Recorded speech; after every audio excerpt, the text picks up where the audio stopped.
Okay, solving for a variable. We've got variables on this side, variables on this side. Okay, that's what we're doing in this video. Multi-step equations with variables on both sides. Okay, really quick, a couple of videos I've got linked over here. If you're not quite to this point, you just need multi-step equations. There's a video. If you're not to that point, you just need two-step equations. There's a video. Also, if you're solving a multi-step equation and you've got one with fractions and you're avoiding it because you don't want to cry, don't cry. I've got a video over there. Multi-step equations with fractions. Bam. Okay, last video I've got linked over there. I'm going to go pretty in detail in this video, explaining things, what I'm doing. If you don't need that much detail, I've got another video linked over there where I talk about all four of those topics I just said I have an individual video for. I do it all in one video and I go pretty quick. Okay, so be where you need to be. I hope you're staying. Welcome. Okay, let's solve these. So you'll notice I have two R's over here. I have an R over here. What do I do with that? Remember, my whole goal is to get this big thing down to R equals something. That's my variable, right? Is the R. So the first thing I do is what we call combine like terms, where I combine the ones on each side of the equal sign that look like each other, right? They have R's, so I'm going to combine them. So I've got negative 3R minus 2R. If negatives scare you, it's okay. This is like I owe somebody $3 and then I borrow $2 more from them. Ooh, not a good habit to get into. How much do I owe them? I owe them $5. Okay, we can't forget these are our R's. Okay, if I had more than one R over here, I would need to combine it, but there's only one.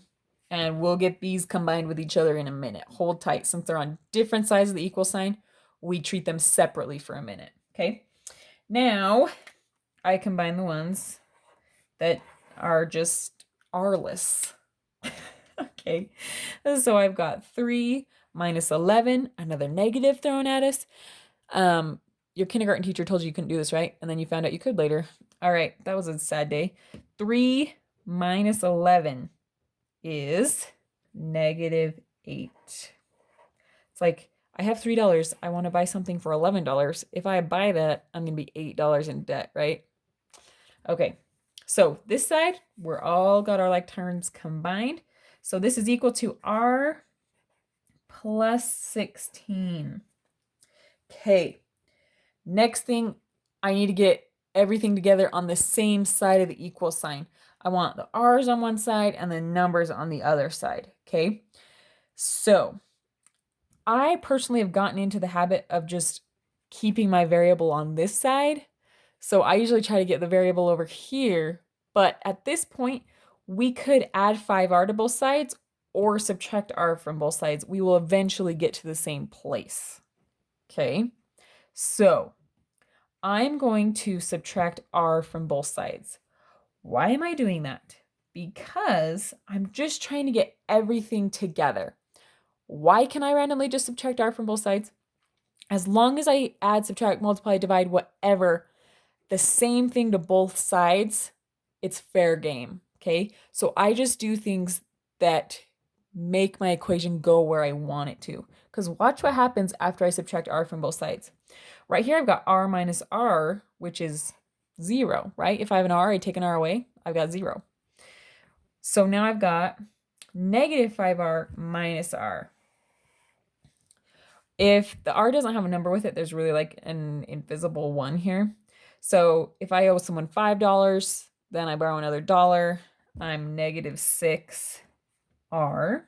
Okay, then I've still got minus 8 equals 16. Okay, see how it's getting simpler and all my R's are together now?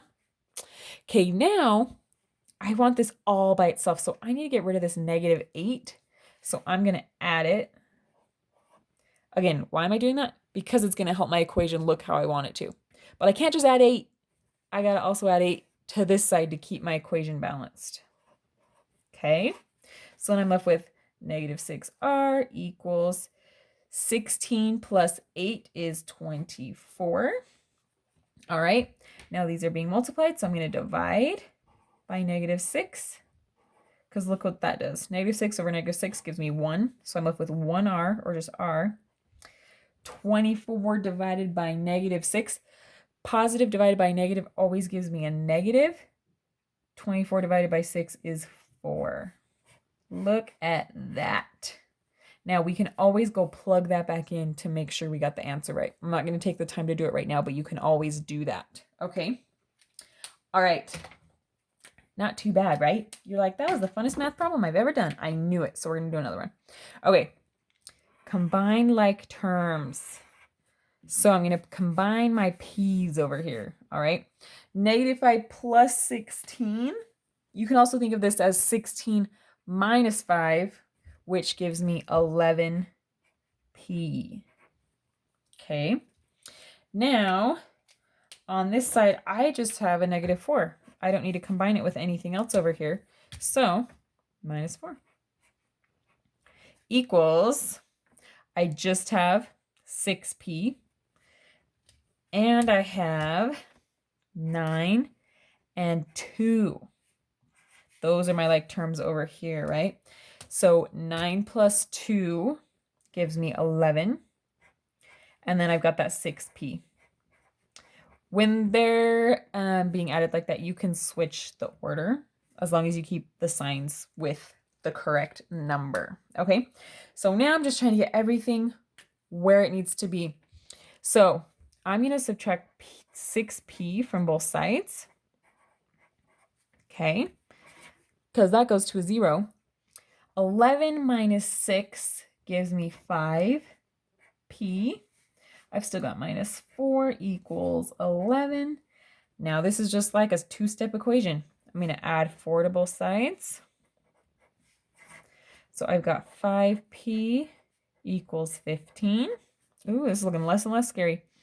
So now that's 5 times p. So to undo that, I'm going to divide by 5. That goes to a 1.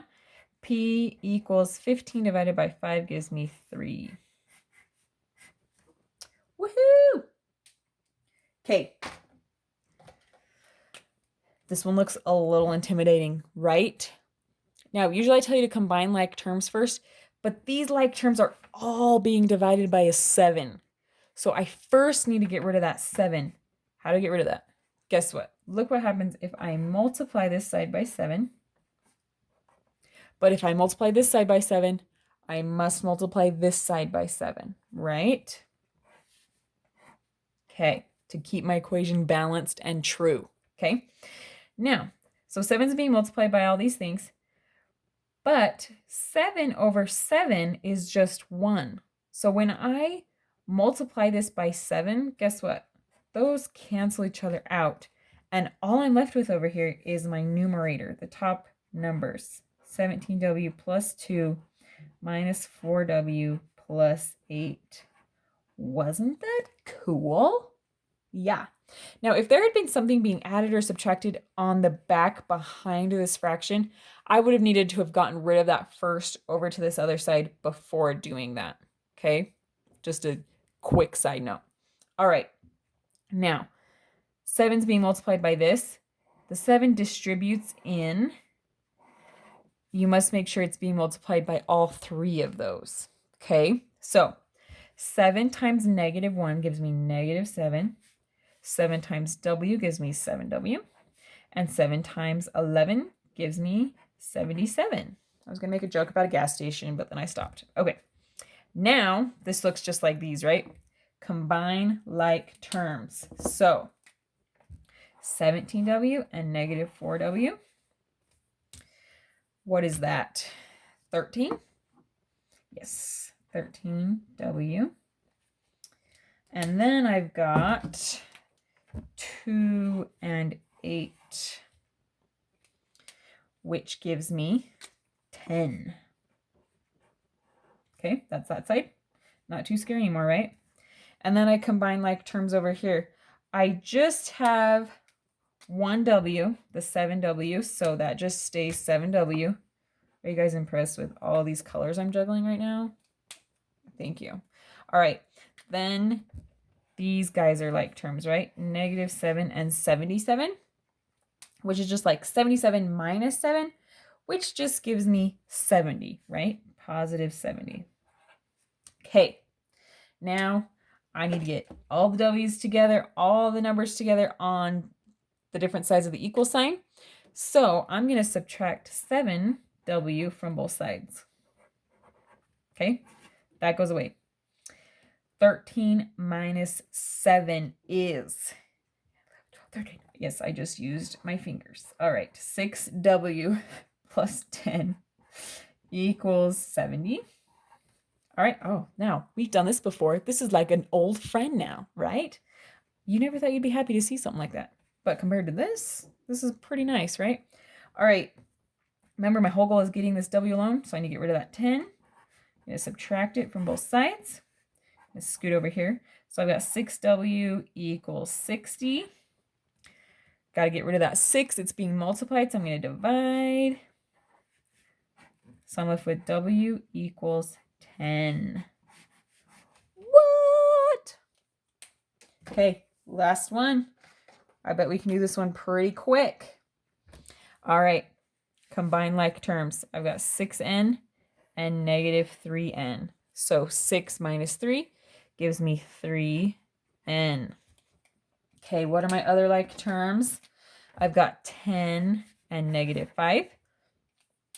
10 minus 5 is 5, right? Equals, I've just got one n over here, so n. And then I've got 30 and 1 that are like terms, right? So n plus 31. Okay? All right. I want to get all the n's together, all the numbers together. Since the equal sign here, I got to subtract, add. So I'm going to subtract n. If I do it from this side, I got to do it from this side. So that leaves me over here with 3n minus n leaves me with 2 n's plus 5 equals, those go away, 31. Okay. Oh, this is nice and familiar, right? So I'm going to subtract 5 from both sides because I just want to get this n alone. Now when I do that, I get 2n equals 26. Fun fact, that's my lucky number. Just, I know you've been wondering. All right, I want n by itself, 2 times n. So I'm going to divide by 2 on both sides because those go away. I'm left with n equals 13. Woohoo!